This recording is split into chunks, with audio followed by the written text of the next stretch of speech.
കഥയുടെ പേര് ചിറകൊടിഞ്ഞ കിനാവുകൾ. ഒരു വിറക് വെട്ടുകാരൻ, അയാൾക്കൊരേ ഒരു മകൾ സുമതി, 19 വയസ്സ്. ഇവൾ സ്ഥലത്തെ ഒരു തയ്യൽക്കാരനുമായി പ്രണയത്തിലാണ്.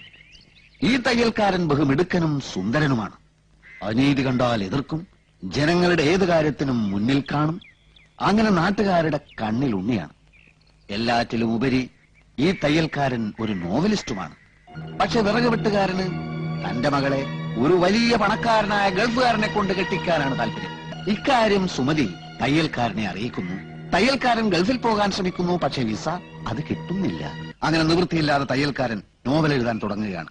അത്ഭുതമെന്ന് പറയട്ടെ, ഏറ്റവും നല്ല നോവലിനുള്ള സർക്കാർ അവാർഡ് അതിന് കിട്ടുകയാണ്. 10 ലക്ഷം രൂപ. 1 ലക്ഷത്തിന്റെ അവാർഡാക്കാം. ഈ 1 ലക്ഷം കൊണ്ട് തയ്യൽക്കാരൻ ഒരു ഗംഭീര ബംഗ്ലാവ് പണിയുകയാണ്. തനിക്ക് തന്റെ പ്രാണപ്രേയസിയോടൊത്ത് താമസിക്കാനാണ് തയ്യൽക്കാരൻ ബംഗ്ലാവ് പണിയുന്നത്. പക്ഷെ നിർഭാഗ്യമെന്ന് പറയട്ടെ, വിറക് വെട്ടുകാരൻ തന്റെ മകൾക്കൊരു ഗൾഫ് ഭർത്താവിനെ ഏർപ്പാടാക്കും. സുമതി കരഞ്ഞു. തയ്യൽക്കാരൻ ആ കല്യാണം പൊളിക്കാൻ ശ്രമിക്കുന്നു.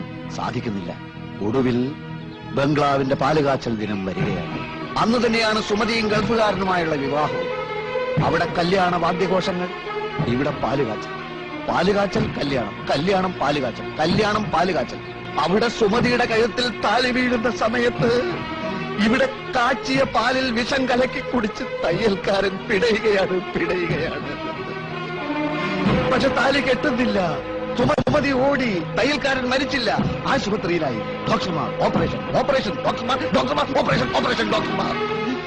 ഒടുവിൽ ആശുപത്രിയിൽ വെച്ച് അവരൊന്നിക്കുകയാണ്. കഴിഞ്ഞ